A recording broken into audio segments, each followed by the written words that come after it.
Assalamualaikum warahmatullahi wabarakatuh. Bertemu kita dalam PGPR untuk subjek ibadah tahun 4. Jadi dah masuk tajuk yang baru selepas azan dan iqamah. Maka tajuk kali ini berkenaan dengan solat fardu. Okey.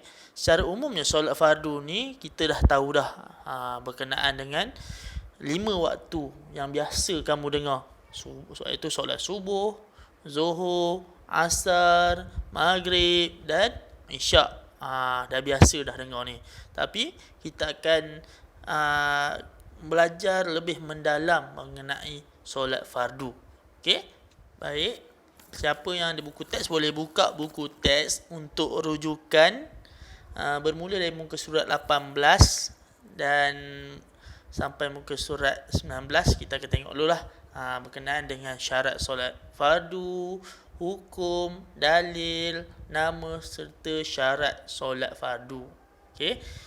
Pertama sekali kita akan lihat mengenai pengertian. Okey. Solat fardu rukun Islam yang kedua. Solat juga dirujuk sebagai tiang agama. Orang Islam yang cukup syarat wajib menunaikan solat fardu. Baik. Firman Allah Subhanahu wa taala dalam surah Al-Baqarah, A'udzu billahi minasy syaithanir rajim.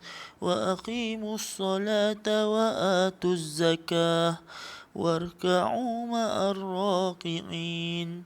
Surah Al-Baqarah ayat 43 yang bermaksud, dan dirikanlah solat, tunaikanlah zakat dan rukuklah bersama dengan orang-orang yang rukuk. Baik.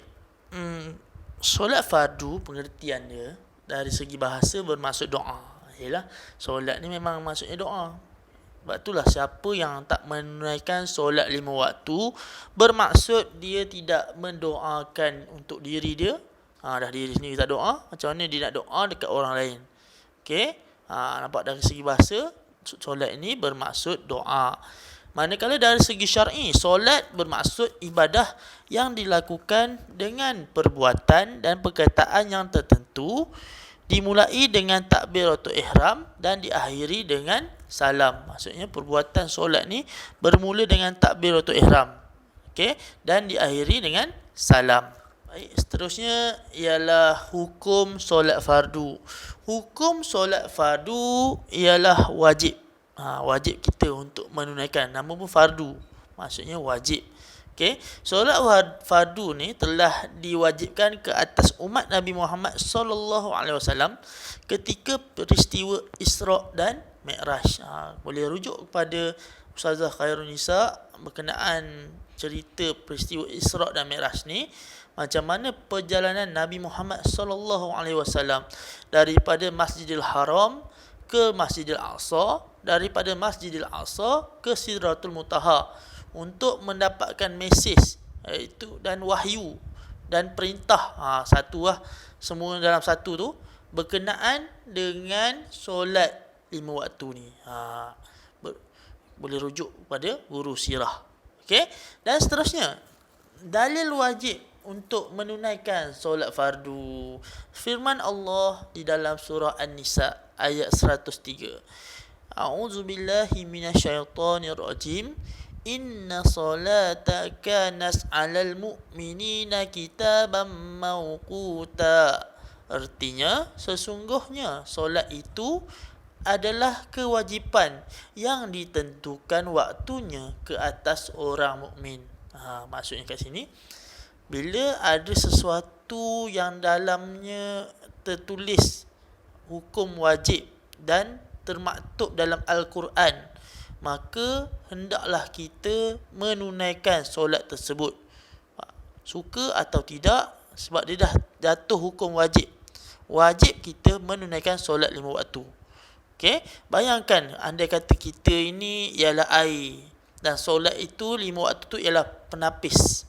Bayangkan andai kata kita melalui solat subuh, Zuhur, Asar, Maghrib, Isyak, air melalui 5 penapis, maka akhir sekali air itu akan menjadi air yang sangat-sangat jernih, sangat bersih, dan bolehlah kita guna untuk minum dan sebagainya. Cuba bayangkan orang yang tidak menunaikan solat, macam mana keadaan dia. Sebab itulah sekiranya walau kita ni dalam keadaan susah sekalipun, hendaklah kita menunaikan solat 5 waktu.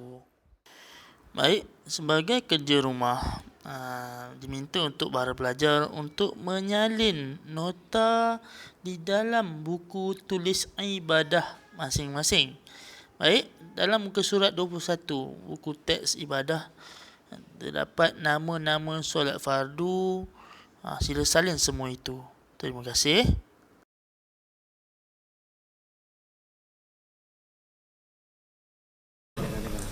Bila sekolah akan dibuka? Pertama sekali berkaitan dengan sekolah rendah. Untuk murid sekolah rendah, murid prasekolah, murid tahun 1 dan murid tahun 2 di seluruh negara akan hadir ke sekolah bermula pada 1 Mac 2021. Murid-murid lain, murid tahun 3, 4, 5 dan 6 akan mula hadir ke sekolah pada 8 Mac 2021. Apabila pengumuman itu diumumkan, maka saya mengucapkan syukur kepada Allah. Alhamdulillah, kerana masih lagi diberi peluang untuk saya mengajar dan masih lagi diberi peluang untuk para pelajar hadir ke sekolah bersemuka dengan guru-guru. Okey, sementara ada peluang dan ada ruang ni, saya minta dan saya mohon para pelajar untuk hadir ke sekolah. Okey, sebab apabila seseorang itu tidak mendengar majlis ilmu ataupun sudah lama tidak mendengar perkara-perkara mengenai ilmu, maka kesan ni kepada hati dia. Kata ulama, apabila seseorang itulah sudah lama tidak hadir ke majlis ilmu ataupun sudah lama tidak mendengar ilmu, maka takut-takut hatinya menjadi keras. Okey, insya-Allah kita akan bertemu pada 8 Mac nanti, dan moga-moga kita semua berada dalam keadaan sihat walafiat. Wallahu a'lam. Assalamualaikum warahmatullahi wabarakatuh.